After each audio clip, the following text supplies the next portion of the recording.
bisa jadi di blacklist karena hal-hal tersebut, atau mungkin hal-hal yang nggak diketahui, kita juga nggak tahu, nggak ada yang tahu gitu. Boleh ini nggak, David, boleh spill nggak sih, ketika di sekolah rapornya nih, itu nilai-nilainya gambarannya kayak gimana nih? Halo David, Halo Kak Fania. selalu kenal ya, kita baru banget ngobrol nih malam ini. Oh by the way, ini ya kita ngobrolnya malam, tapi nggak tahu nih teman-teman di luar sana nontonnya apakah pagi, apakah siang, malam gitu ya. Nah, mau ngobrol-ngobrol nih sama David. Sebelumnya aku mau ngenalin dulu ke teman-teman yang lagi nonton. Kalau Kak David ini adalah salah satu mahasiswa di FKUI, di mana banyak banget nih kayaknya calon dokter di luar sana yang masih SMA atau masih SMP itu pengen banget cita-citanya tuh masuk FKUI. Dan buat temen-temen yang pengen masuk FKUI, biasanya nih Kak David dan teman-teman yang lain itu jadi semacam role model gitu ya. Pengen banget nih kayak Kak David, apalagi kan masuknya lewat SNMPTN. Itu susah loh teman-teman. Jadi kita coba kulik yuk, kita coba kulik sebenarnya caranya gimana sih, kok bisa seorang Kak David itu bisa tembus lewat jalur SNMPTN. Nah, coba ngobrol-ngobrol dulu nih sama David.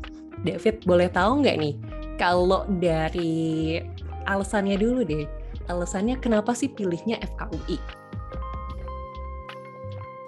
Oke Kak, mungkin kalau misalnya ditanya mengenai alasan kenapa aku milih FKUI, pertama karena memang FKUI sendiri kan secara umum pembelajaran prekliniknya itu dilaksanain di Depok, dan ya aku sendiri tuh warga Depok Kak, jadi orang tua juga berharap ya kalau bisa menempuh pendidikan kedokterannya nggak usah jauh-jauh gitu, di FKUI aja dari yang paling dekat. Di luar itu, kalau alasan aku milih jadi seorang dokter, karena aku ngerasa aku punya panggilan sih Kak di situ. Jadi sebelum masuk FKUI sendiri, aku waktu itu tuh merasa tergerak lah ngelihat situasi dan kondisi dunia dan juga Indonesia yang lagi mengalami pandemi. Kemudian aku tahu bahwa ternyata sedang terjadi krisis dokter nih yang ada di Indonesia, terutama di daerah pedalaman, dan dibandingkan negara-negara Asia Tenggara, kita data terakhir aku tahu tuh kita terendah kedua se Asia Tenggara. Dan aku ngeliat itu, aku merasa terpanggil gitu. Aku punya aku punya bakat, aku punya kemampuan di situ, dan ada panggilan dan ada kesempatan yang bisa aku manfaatkan, dan dari situ yang membuat aku tergerak untuk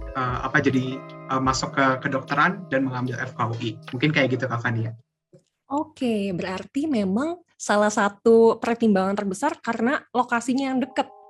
Satu kota ya, sama-sama Depok ya. Menarik. Kalau misal kayak gitu, emang pada saat itu nggak coba, ada nggak sih pilihan yang lain? Kan SNMPTN kalau nggak salah bisa beberapa ya? Ya nggak sih? Oh benar, Ya, berapa? bisa Aku sampai lupa 2 soalnya. pilihan Kak. Bisa sampai 2 pilihan. Nah, berarti yang pertama banget itu pilihan satu adalah FKUI, pilihan yang kedua apa pada saat itu? Nah, waktu itu aku cuma milih satu Kak. Kebetulan aku cuma Oh, milih FKUI dan pilihan keduanya aku kosongin. oh, sebentar, menarik nih, menarik. Pasti teman-teman yang lain juga kayak, serius cuma pilih satu gitu kan? Kenapa? Kenapa cuma pilih satu? Kenapa pilihan keduanya dikosongin? Oke Kak, kalau misalkan aku sendiri kenapa waktu itu milih satu, pertama memang di luar daripada orang tua, tadi pertimbangan tempat tinggal yang cukup dekat. Di luar itu tuh aku ngerasa bahwa aku pengen buat bisa kuliah di FKUI, aku punya mimpi dari kecil buat kuliah di FKUI.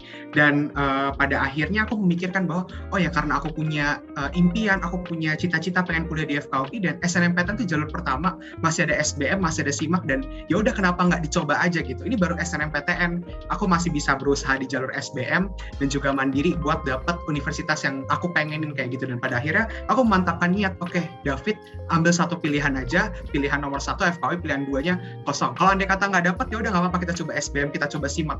Bisa kayak ya perjuangan sampai titik darah penghabisan lah Kak, waktu itu yang aku usahain. Seru banget.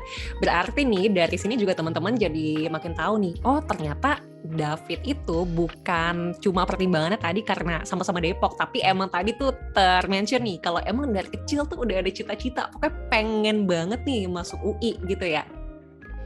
Oke, menjelaskan juga kenapa kok pilihan keduanya itu dikosongin, karena emang pengen banget nih nargetin, saking emang nargetin banget UI, jadi pengen coba deh lewat jalur SNMPTN, bisa nggak? Kalau misalnya ternyata nggak bisa, akan coba SBMPTN UI juga. Kalau nggak bisa juga, akan coba SIMAK UI juga. Nah, ternyata kepilih nih, sudah lolos di yang pertama nih, cara satu nih langsung SNMPTN kan. Nah, dari sini juga nih, David, ketika pada saat tahun itu lagi buka nih pendaftaran SNMPTN, itu inget nggak bulan apa? Seingatku tuh Kak, aku udah mulai urus-urus berkas segala macem tuh dari bulan Januari, dan pada akhirnya tuh memilih jurusan tuh kalau nggak salah di akhir Januari atau awal Februari gitu Kak, kalau nggak salah tahun lalu, tahun 2021. Berarti Januari 2021 itu udah mulai ini ya, udah mulai pilih ngurus berkas daftar gitu ya. Terus ketika pengumumannya itu bulan apa? Ingat nggak? Aku ingat banget Kak, pengumumannya itu tanggal 15 Maret 2021. Bener gak ya? Seingatku sih, sorry Kak, tanggal 22 Maret deh. Semoga aku nggak salah ingat sih. Aku udah agak-agak lupa. Tapi antara kayak kalau nggak salah, antara 15 sama 22 Maret, itu pengumumannya. Oke. Ini teman-teman yang lain di luar sana juga mungkin penasaran. Pada saat ngeliat pengumuman, langsung dapet nih lolos masuk FKUI jalur SNMPTN. Itu David tuh lagi ngapain ngeliat pengumuman itu? Terus reaksinya gimana? Oke, jadi waktu itu tuh Kak, waktu udah pengumuman, itu tuh kalau nggak salah, itu pengumuman sekitar jam 3. Nah itu tuh pagi-paginya LTMPT tuh bikin konferensi pers mengumumkan hasil SNMPTN berapa yang diterima, itu sampai sekitar jam 11 sampai jam 12. Nah sesudah itu tuh Kak, aku tuh niatnya tuh pengen tidur karena hatiku tuh benar-benar ngerasa nggak tenang banget. Pengen ngelakuin aktivitas lain tuh sebenarnya, kayak udah pengen tidur deh, tapi pas nyoba tidur baru merem, rasanya tuh udah lama banget, ternyata baru merem 5 menit. Kemudian akhirnya aku coba lah, waktu itu tuh aku coba berdoa, aku coba pasang setel lagu rohani waktu itu buat bikin aku lebih tenang.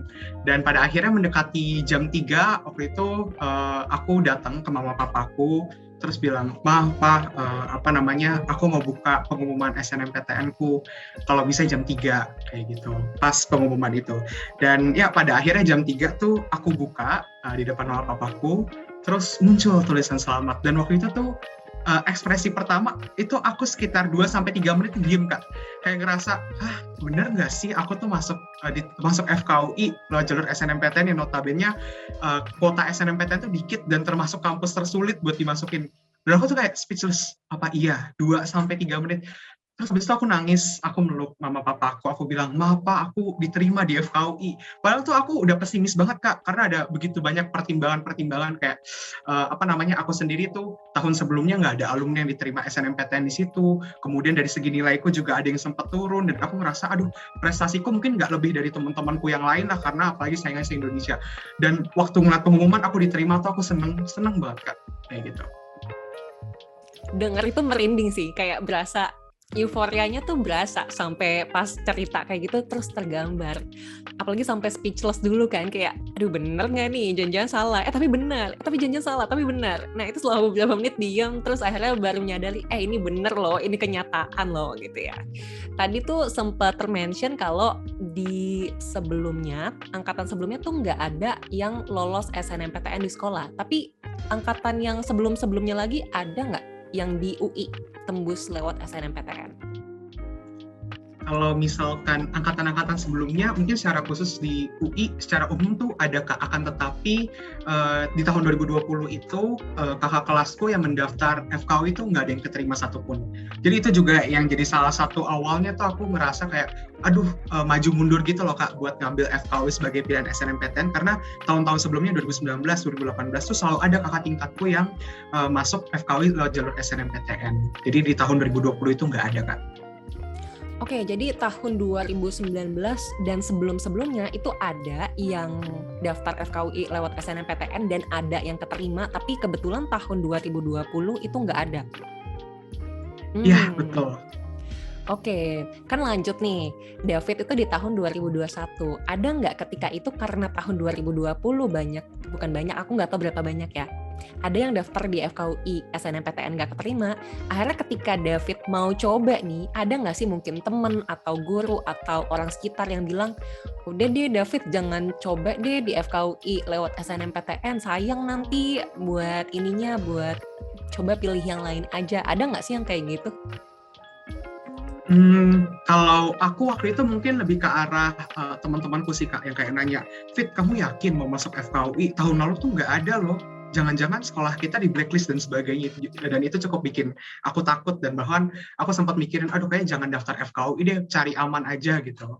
Akan tetapi aku bersyukur aku punya guru-guru dan juga punya orang tua yang sangat support, dan mereka bilang bahwa nggak apa-apa, dicoba aja dulu. Kalau kamu pengen masuk FKUI, lagi-lagi yang tadi tuh Kak, masih ada jalur SBM sama Mandiri. Sekarang coba aja dulu ambil SNMPTN-nya FKUI. Mungkin kalau guru BK aku namanya Ibu Yani nonton, beliau tuh salah satu sosok yang selalu semangatin aku. Beliau selalu bilang, udah nggak usah takut David, kau pasti bisa. Coba lakuin aja apa yang menjadi bagian kita. Kita udah daftar administrasi segala macam, pilih. Selebihnya kembalikan kepada Tuhan. Biar Tuhan yang memberikan yang terbaik. Dan beliau beserta dengan kedua orang tua aku tuh selalu support, dan pada akhirnya bikin aku tuh yakin Kak buat ngambil satu pilihan di FKUI itu. Berarti emang support sistemnya tuh ada dan emang bener-bener mendukung banget ya, mendukung David. Jadi udah yang tadinya emang maju mundur, tapi akhirnya dengan kekuatan di sekitar tuh jadi yakin dan jadi coba dan emang beneran dapet gitu ya. Nah tadi juga sempat termention kalau ternyata ada yang berasumsi jangan-jangan sekolah kita di blacklist nih. Nah itu emang apakah sebelumnya pernah ada yang lolos tapi nggak diambil sehingga akhirnya timbul asumsi itu? Kalau sebelum-sebelumnya sih Kak, yang aku ketahui yang lolos SNMPTN FKUI itu selalu diambil sih Kak. Makanya emang itu sangat asumtif sih, bisa jadi entah karena ada alumni nilainya turun dan sebagainya, kita nggak tahu. Dan memang sebenarnya sampai pada akhirnya sebelum pelaksanaan SNMPTN itu dan setelah dijaring itu sebenarnya nggak ada alumniku yang bermasalah. Jadi bisa jadi di blacklist karena hal-hal tersebut, atau mungkin hal-hal yang nggak diketahui, kita juga nggak ada yang tahu gitu. Oke. Boleh ini nggak, David, boleh spill nggak sih ketika di sekolah rapornya nih, itu nilai-nilainya gambarannya kayak gimana nih? Mungkin ini akan membantu teman-teman buat mapping, oh kayaknya aku bisa nih lolos lewat jalur SNMPTN ke FKUI. Nilai apa aja yang penting, mata pelajaran apa aja, dan pada saat kelas 1, kelas 2, kelas 3 itu kayak gimana? Apakah naik turun, terus berapa skor-skornya? Kalau inget ya, itu boleh di-share nih ke teman-teman. Oke, boleh banget Kak. Mungkin nanti aku juga boleh kirimin ke Kakak ya, karena kebetulan sekarang aku lagi buka dokumennya nih, dokumen nilaiku. Jadi nilai-nilai yang dimasukin di SNMPTN itu seingatku adalah mata pelajaran yang emang saintek aja tuh Kak, kayak bahasa Indonesia, bahasa Inggris, matematika wajib, matematika peminatan, bahasa Inggris, biologi, fisika, kimia. Tapi seingatku juga pelajaran-pelajaran lain kayak agama, PPKN gitu-gitu juga dimasukin. Tapi yang lebih utama yang dilihat itu adalah dari pelajaran-pelajaran yang aku sebutin tadi tuh Kak, yang bahasa Indonesia, matematika wajib, matematika peminatan, bahasa Inggris, biologi, fisika, kimia. Dan nilaiku sebenarnya cukup fluktuatif sih Kak, cukup naik turun nilainya. Terutama mungkin tadi aku sempat mention bahwa nilaiku sempat turun, dan turunnya juga cukup jauh Kak. Dulu dari semester 2 nilai bahasa Indonesia aku tuh 95, dan semester 3 nilai bahasa Indonesia aku tuh jadi 90. Itu turun 5 angka, dan itu yang juga di tengah-tengah perjalanan aku ngejar SNMPTN tuh sempat bikin aku, aduh kayaknya nggak bakal bisa deh, emang mau FKUI nerima orang yang nilai rapotnya turun 5 kayak gitu. Itu yang benar-benar bikin aku waktu itu tuh ngerasa kayak down sih Kak di semester tersebut. Akan tetapi ya puji Tuhannya di semester-semester berikutnya nilai-nilai bisa naik, dan mungkin aku coba spill untuk nilai rata-rata aku ya Kak, nilai rata-rata keseluruhan untuk mata pelajaran tersebut tuh aku rata-ratanya 93,43 untuk 6 pelajaran, bahasa Indonesia, bahasa Inggris, matematika, biologi, fisika, dan juga kimia Kak. Oke, 93,3 rata-ratanya ya untuk 6 mata pelajaran nih. Catat nih teman-teman. Terus tadi juga ternyata kalau ada nilai yang sedikit turun pada saat itu ternyata masih ada peluang sebenarnya. Karena kan sebenarnya banyak loh David yang tanya kayak, ini kayaknya aku kalau misalnya ada nilai rapot yang turun, jangan-jangan kesempatan aku benar-benar hilang 100%. Tapi ternyata ini ada bukti yang nyata nih, real. David pada saat itu sempat emang turun, tapi akhirnya keterima di FKUI ya. Itu yang turun tadi bahasa Indonesia aja atau ada yang lain juga mata pelajarannya? Aku coba sambil lihat ya Kak. Kayaknya sih Boleh. ada pelajaran, ada nggak yang turun ya? Oh, nilai biologiku sih Kak. Nah, mungkin ini yang suka jadi pertanyaan teman-teman juga. Mata pelajaran apa yang harus unggul? Menurutku semuanya kalau bisa diunggulin sih. Karena mungkin orang-orang berpikir, oh kalau FK tuh mungkin yang dilihat tuh pelajaran biologi gitu. Kalau biologi ada yang turun, wah pasti bakal susah. Tapi nyatanya biologiku tuh dari semester 1, 93, terus semester 2, 91, semester 3, 90, semester 4 90, baru semester 5 naik jadi 95 Kak. Dia benar-benar turun, di semester terakhir baru naik nilainya. Oke. Menarik nih. Terus kalau misalnya di-compare nih, kalau inget ya David, di-compare di mata pelajaran biologi, matematika, bahasa Indonesia, dan lain-lain. Apakah bisa dibilang biologi itu kayak top 3 yang nilainya paling tinggi? Karena kan tadi sempat mention, jangan-jangan kalau mau masuk FK, biologinya nih harus tinggi banget raportnya. Karena nanti akan ada bobot yang kayaknya bakalan dispesialkan lah biologi. Apakah kayak gitu atau enggak nih? Oke Kak, sayangnya pelajaran biologi adalah nilai rata-rata itu paling rendah dari mata pelajaran yang ada. Dan aku tuh paling tinggi di matematika, kemudian di bahasa Inggris sama bahasa Indonesia. Jadi biologi itu tuh paling rendah tuh Kak, dari 6 pelajaran yang tadi aku mention. Oke. Berarti mudah-mudahan teman-teman tergambar nih dari sini. Nah, kan itu sebenarnya nilai raportnya tinggi nih, David. Itu kan di atas 90 kan, rata-rata 93,3. Pada saat itu sebenarnya cara belajarnya gimana sih, David, supaya pada saat itu di sekolah kan sebenarnya tergantung ya sekolahnya, sistem penilaian di sekolah itu seperti apa, tapi caranya David bisa mendapatkan nilai segitu emang apakah dari awal udah tahu nih strateginya kayak suka tanya-tanya ke kakak tingkat atau kayak gimana? Kalau aku sendiri, emang aku dari awal tuh masuk SMA 1, sekolah di mana aku berada dulu waktu SMA tuh, salah satu hal yang aku incar adalah bisa jadi anak yang dapat kesempatan buat SNMPTN Kak. Jadi emang dari kelas 10 itu udah matok dan udah coba nyari tahu nih ke kakak kelas, Kak kira-kira kalau SNMPTN apa aja sih yang harus disiapin, dan sempat nanya-nanya sama kakak kelasku yang udah lulus SNMPTN kayak gitu. Dan akhirnya aku ikutin gitu Kak saran-saran mereka, dan mungkin ini aku sedikit berbagi cara belajar aku sendiri. Kalau aku tuh belajar, aku tipikal orang yang all out. Artinya aku tuh pengen belajar tuh semaksimal mungkin gitu. Biasa aku sendiri kalau belajar itu tuh nggak cuma dari satu buku referensi. Aku orangnya tipikal yang agak haus ilmu dan suka banget baca Kak. Jadi biasa nggak cukup dari satu buku, tapi aku coba cari dan juga gali dari berbagai buku. Kemudian biasanya kalau aku udah coba gali berbagai informasi, aku sering banget bikin ringkasan yang aku tulis sendiri, karena aku rasa bahwa ketika aku nulis tuh retensi informasinya tuh lebih tinggi. Dan sesudah itu aku coba ngerjain latihan soal. Dan aku sendiri selama kelas 10 sampai kelas 12 itu, setiap kali ngerjain latihan soal tuh selalu bertingkat Kak. Jadi dimulai dari pelajaran-pelajaran soal-soal yang mungkin standar sekolah, dan sesudah itu aku selalu coba ngerjain soal SBMPTN, soal SIMAK. Jadi emang udah prepare diri sendiri dari kelas 10 buat masuk FKUI. Ini pengen banget FKUI, jadi SNMPTN kalau ada kata nggak dapat, udah prepare buat SBM sama mandiri. Kemudian apalagi ya? Terus satu lagi adalah aku seneng banget buat belajar dengan cara ngajarin orang lain. Jadi biasanya aku tuh sering banget tuh, entah aku ngomong sendiri, kemudian aku nulis-nulis di papan tulis, kayak aku ngasih tahu nih, jadi hari ini kita belajar tentang virus, struktur virus seperti ini. Atau aku jadiin teman-temanku gitu, guys, yuk belajar bareng yuk, nih gue ajarin gitu. Dan dengan cara aku ngajarin mereka, aku ngerasa aku dapat informasi yang aku bisa lebih ingat materi, dan itu yang benar-benar membantu aku buat bisa mencapai dan juga mendapat nilai rata-rata 93,43 tadi Kak. Oke, menarik banget. Ya teman-teman yang dengerin juga, ini apa yang tadi dipaparkan sama David nih pengalamannya. Kan tadi bukan cuma baca doang, tapi juga latihan soal iya, terus juga bahkan ngejelasin ke temen iya, atau mungkin ngejelasin ke diri sendiri. Itu sebenarnya berarti David sedang menerapkan bukan cuma passive learning, tapi active learning, dan itu penting banget. Jadi teman-teman di luar sana yang saat ini emang sedang coba cari cara belajar juga, kok udah baca lama, kok nggak ngerti-ngerti ya, karena sebenarnya baca aja nggak cukup ya David ya. Memang harus dipraktekkan gimana caranya untuk active learning. Bisa tadi cara David bisa latihan soal. Terus bisa juga ngejelasin ke temennya. Nah itu kan kita jadi semakin ingat ya.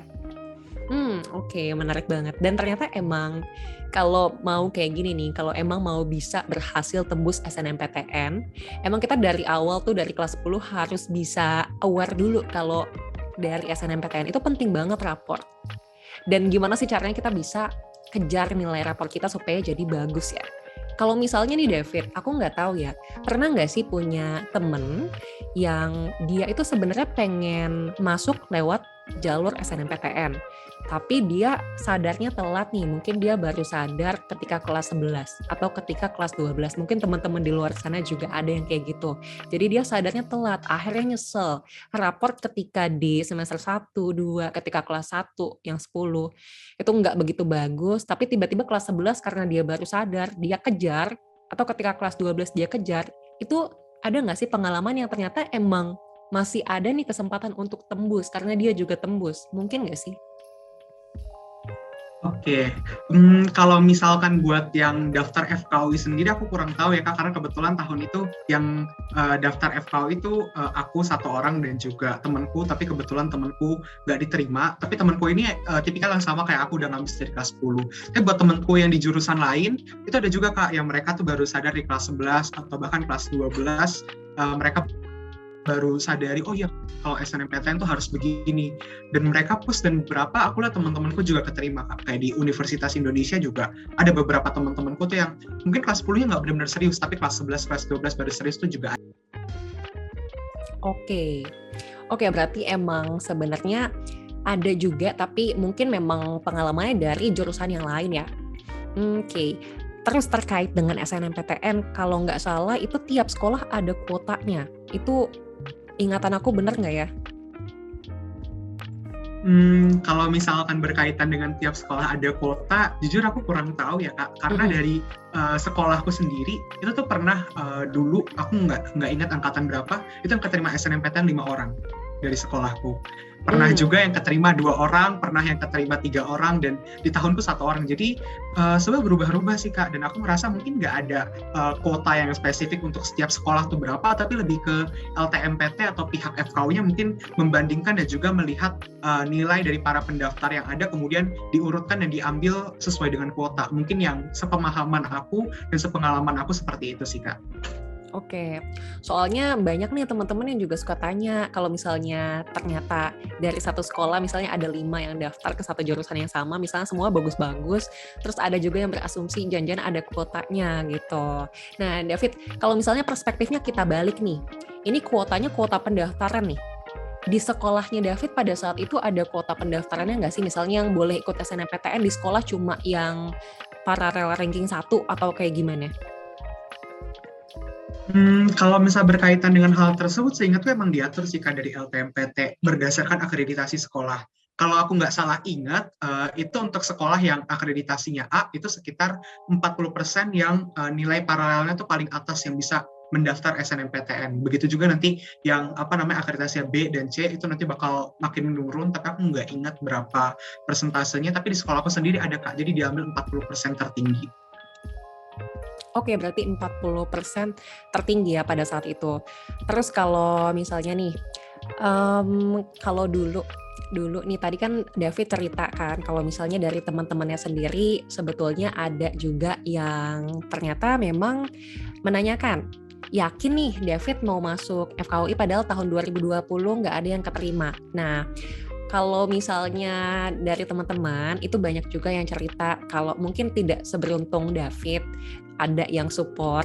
Itu kalau menurut David, dari perspektif David, itu gimana sih kalau teman-temannya ternyata diremehkan nih, aduh pengen banget daftar SNMPTN kayaknya bisa, tapi kok kayaknya banyak yang banyak yang remehin, sehingga akhirnya galau banget nih pengen daftar nggak ya gitu, nggak ada nih support system yang ngedukung kayak, nih nilainya bagus nih, bisa kok, bisa coba aja. Nah itu gimana nih David?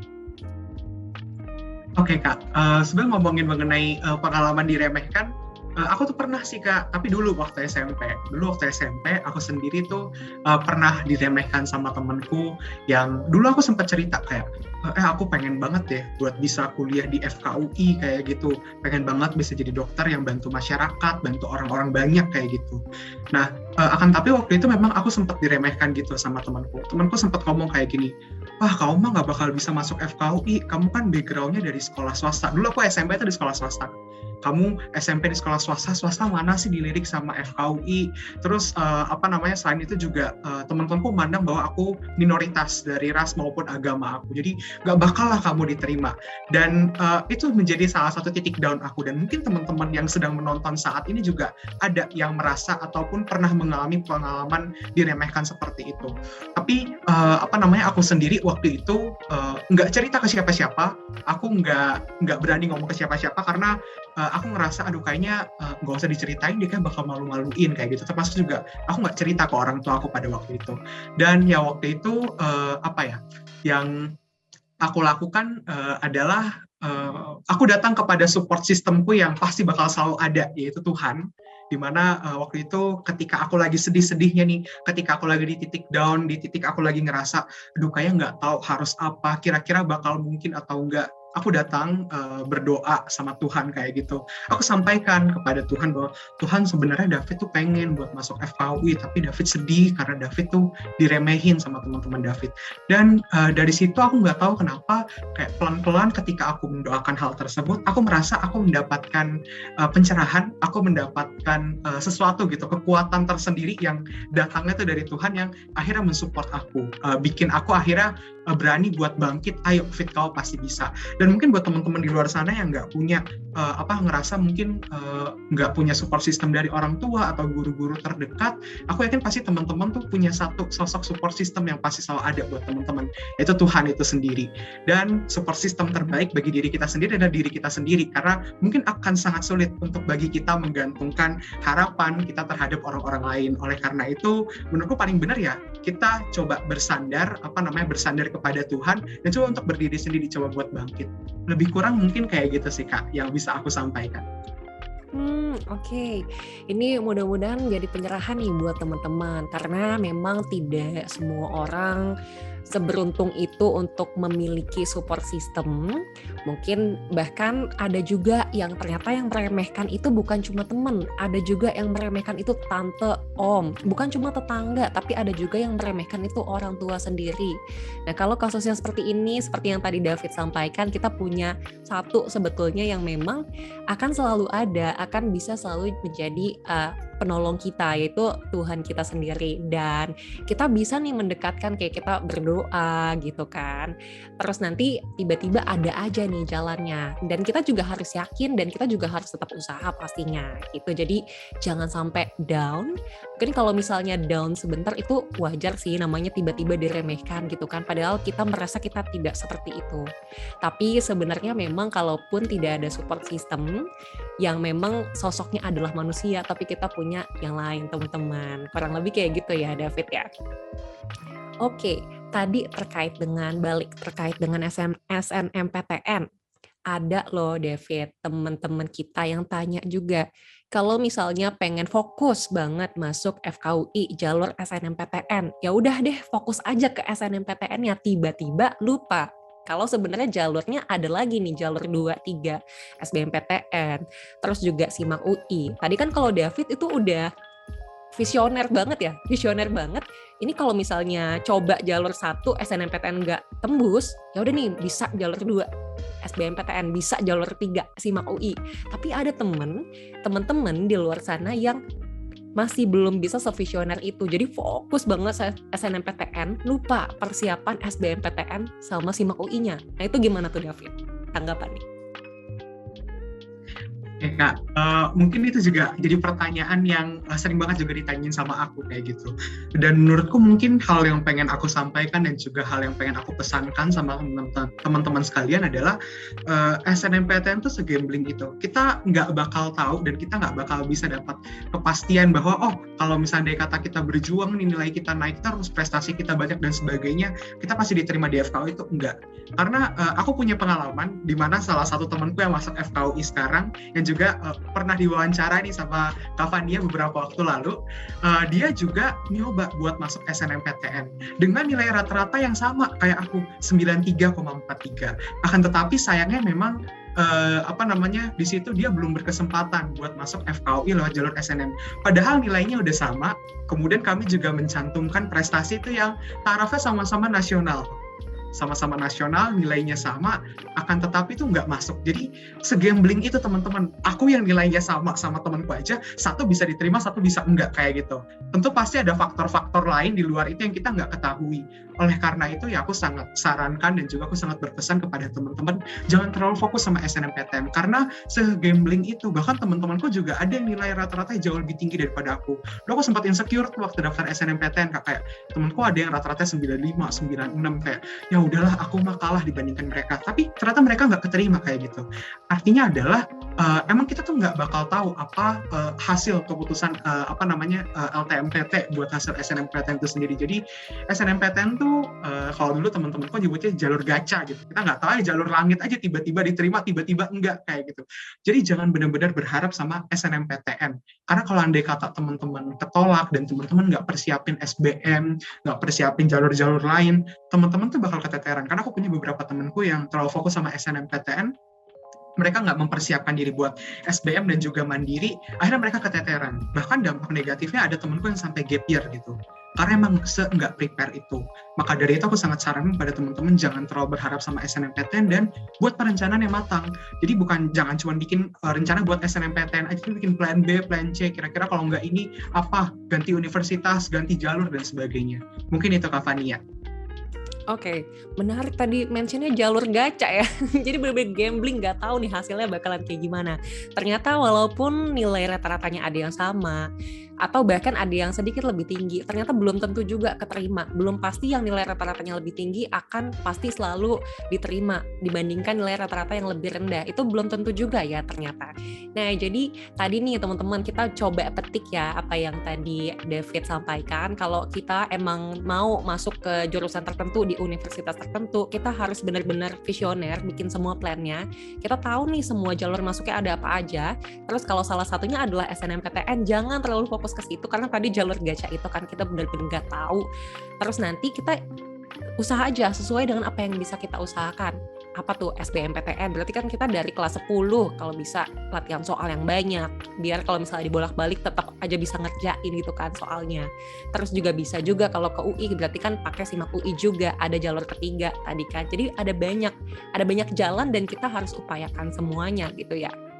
Oke, ada juga nih pertanyaan terkait itu, David. Kalau misalnya udah masuk, udah tembus lewat jalur SNMPTN, berarti sebenarnya kita emang masih nggak tahu ya alasan kenapa kita lebih diterima dibandingkan teman-teman yang tertolak gitu ya?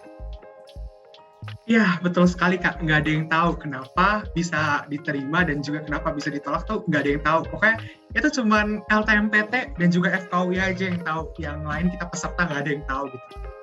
Oke, tadi juga sempat termention prestasi sampai nasional. Boleh spill nggak nih ke teman-teman apa aja tuh prestasinya? Oke, jadi waktu SNMPTN tuh aku masukin 3 prestasi Kak. Prestasi yang paling pertama itu aku juara 2 Lomba Cerdas Cermat PPKN di Universitas Negeri Jakarta. Kemudian yang kedua, aku juara 3 Lomba Sejarah Nasional. Aku nulis esai, waktu itu lomba esai sejarah nasional. Dan yang ketiga itu adalah aku dapat, kalau nggak salah, juara harapan 2 lomba vlog nasional SMP SMA. Dan mungkin di sini aku juga mau pesenin ke teman-teman, mungkin yang denger ini langsung kayak, loh kok David masuk FKUI tapi prestasinya kok nggak ada yang berkaitan dengan kedokteran sama sekali.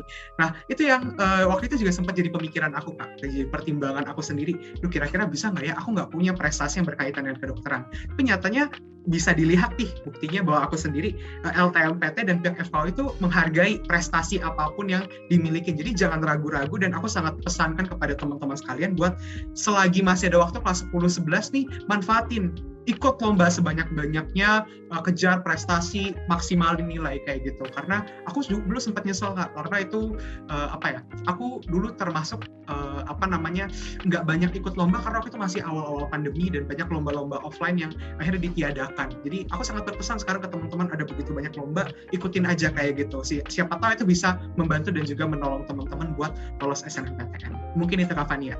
Oke, berarti emang kita harus aktif juga, coba nih kalau misalnya ada kesempatan untuk lomba, apapun itu, coba aja. Dan teman-teman yang galau, aduh adanya prestasi yang berkaitan sama pelajaran kedokteran, it's okay, masukin aja, gitu ya. Ini ada buktinya, ada David yang ternyata pas masukin sebenarnya dihargain juga. Jadi nggak masalah, masukin aja semua effort kita, semua prestasi kita, masukin aja semuanya. Itu sebenarnya boleh dimasukin, ada berapa sih prestasinya David? Harus 3 maksimal atau ada boleh tambah lagi? Maksimal 3 Kak, kurang dari 3 boleh. Yang penting sesuai dengan yang kita miliki aja. Oke, berarti emang kita tuh harus mapping ya. Misalnya ada nih temen yang emang seprestasinya sebagus itu, sebanyak itu. Dia juga harus bisa mapping ya, mana yang kira-kira akan dia masukkan karena emang cuma 3 ya. Oke, Iya Kak.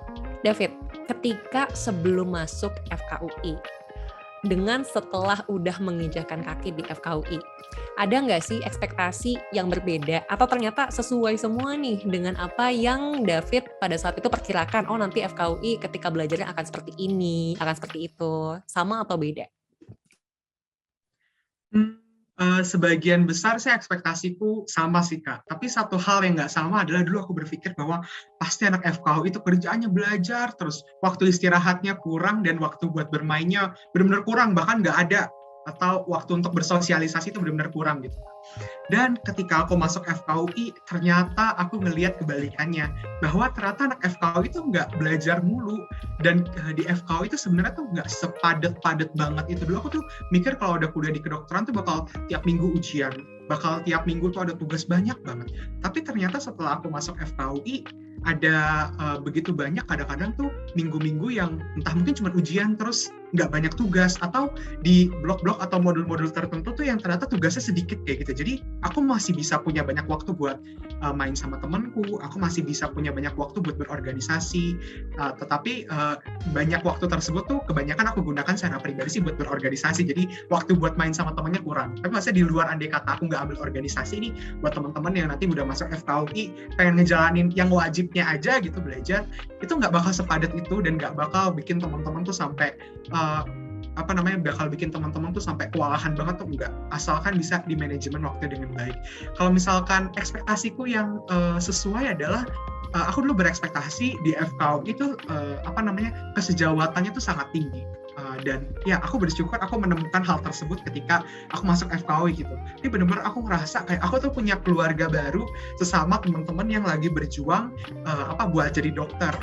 Dan ya mereka tuh sangat-sangat suportif gitu Kak. Kayak ketika contohnya ya, aku dulu waktu itu sempat tuh telat masuk kelas, itu miss call teman-temanku tuh sampai ada 20 kali, telepon orang tuaku juga. Jadi aku ngerasa kayak, oh gue dicariin loh, gue udah telat 5 menit, ternyata waktu aku kesiangan, temen-temenku tuh nyariin, dan itu memenuhi ekspektasiku buat punya teman-teman yang benar-benar kesejawatannya tinggi banget. Dan satu lagi ekspektasiku yang tercapai adalah bisa kerjasama dan ketemu sama orang-orang keren. Dan aku ngerasain itu banget sih Kak, kayak aku bisa ketemu sama profesor-profesor terkenal, bahkan salah satunya profesor yang menangani penyakit langka di Indonesia yang beliau tuh kepalanya kayak gitu. Dan aku belajar langsung dari beliau kayak, wow, aku belajar penyakit langka langsung dari kepalanya, dia yang tahu dan dia orang pertama di Indonesia yang bisa nanganin. Dan itu ekspektasiku yang terpenuhi dan aku sangat bersyukur Kak. Mungkin itu Kak Fania. Oke, ini yang dengar teman-teman makin semangat kayaknya. Aduh, makin pengen dong masuk FKUI biar bisa juga nih langsung belajar dengan ahlinya, para pakar yang emang benar-benar pakarnya banget gitu ya David. Ini kayaknya langsung menggebu-gebu nih teman-teman yang nonton. Nah tadi David, kalau terkait dengan SNMPTN juga dan FKUI juga, apakah ada perbedaan ketika lolos lewat jalur SNMPTN untuk biaya semesteran dengan lulus dari jurusan lain, maksudnya dari jalur yang lain, SBMPTN, SIMAK UI, gimana? Oke Kak, sebenarnya perbedaan itu hanya terdapat kalau misalnya dari kata kita bukan dari kelas, jadi di FKUI sendiri itu ada 2 kelas Kak, ada yang dikatakan sebagai kelas reguler dan juga kelas KKI. Nah teman-teman KKI itu mereka ada juga jalur SIMAK-nya dan juga ada jalur sejenis SNMPTN-nya juga, tapi namanya talent scouting, itu berbeda. Mereka tuh punya biaya yang berbeda, sedangkan aku yang SNMPTN, SBMPTN sama SIMAK yang dari kelas reguler itu tuh biaya biaya perkuliahannya sama Kak. Jadi di Universitas Indonesia sendiri itu ada 2 biaya, ada namanya BOP itu adalah biaya operasional pendidikan yang berkeadilan, sama biaya operasional pendidikan yang pilihan. Nah, jadi yang pilihan itu teman-teman tuh bisa langsung milih aja mau bayar berapa. Kalau di tahun aku range-nya dari 10 sampai dengan 20 juta. Sedangkan kalau yang BOP berkeadilan itu biasanya teman-teman tuh menyerahkan berbagai administrasi, kemudian nanti pihak universitas yang akan menentukan teman-teman tuh masuk biaya pendidikannya itu berapa yang harus dibayarin setiap semester. Dan itu range-nya dari 0 sampai 7,5 juta kalau aku nggak salah ingat. Dan itu juga jadi salah satu pertimbangan aku secara personal sih Kak, ketika aku masuk FKUI, karena FKUI itu salah satu kampus kedokteran yang bisa dikatakan termurah biaya operasional pendidikannya se-Indonesia kayak gitu. Dan ya buat teman-teman yang mungkin, aku sempat dapat pertanyaan Kak, kayak, aduh Kak, aku nggak punya biaya yang cukup, kan kuliah kedokteran mahal gitu, butuh duit banyak banget. Aku mau sampaikan kepada teman-teman, kuliah di FKUI, ini aku mengutip perkataan dari dekanku, Profesor Arif Alsyam, kuliah di FKUI kalau teman-teman nggak punya biaya, itu nggak masalah. Teman-teman bisa aja kuliah dengan biaya kuliahnya tuh 0 rupiah tuh bisa. Bahkan mendapatkan beasiswa, dipenuhi kebutuhan hidup itu sangat-sangat mungkin. Jadi urusan biaya tuh nomor kesekian teman-teman. Yang penting teman-teman tuh berjuang dulu, karena ada banyak beasiswa yang ditawarin kepada teman-teman ketika teman-teman udah jadi mahasiswa. Mungkin itu Kak Fania. Oke, berarti nih teman-teman di luar sana yang takut banget masuk FKUI atau kedokteran manapun. Misalnya nih, mau masuk kedokteran, terus mau pilih FKUI. Terus ada yang bilang, jangan masuk kedokteran FKUI mahal, misal. Ternyata terbukti kalau enggak ya teman-teman, karena di FKUI ini terjangkau banget, bahkan bisa juga kalau misalnya emang nggak ada biayanya bisa juga dibantu gitu ya. Oke, terakhir David, karena waktu kita ternyata udah mau habis nih, aduh padahal pengen banget ngobrol-ngobrol lagi. Kalau pesan buat teman-teman yang lain itu apa sih dari David untuk teman-teman pejuang FKUI yang pengen banget lolos jalur SNMPTN? Oke, so mungkin pesan-pesannya tuh dari tadi udah banyak banget yang aku sampaikan kali ya Kak, di tengah-tengah pertanyaan dari Kak Fania sendiri. Tapi mungkin pesan aku buat teman-teman adalah bahwa di dunia ini tuh nggak ada sesuatu yang nggak mungkin kayak gitu.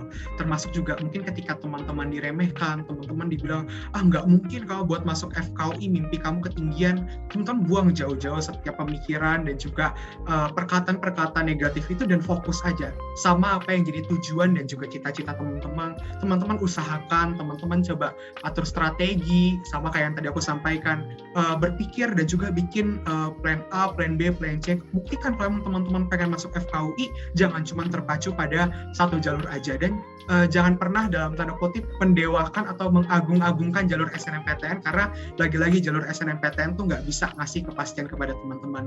Dan di luar itu jangan lupa juga untuk selalu di luar daripada teman-teman berusaha dengan belajar, jangan lupa juga untuk senantiasa datang berdoa, sampaikan kepada Tuhan kalau emang teman-teman tuh punya kerinduan buat masuk FKUI ataupun masuk ke kampus-kampus lainnya. Karena bagiku sendiri adalah bahwa ketika usaha kita lakukan sebagai manusia tanpa mengandalkan Tuhan, tanpa berdoa, itu sama aja bohong, itu sama aja nol.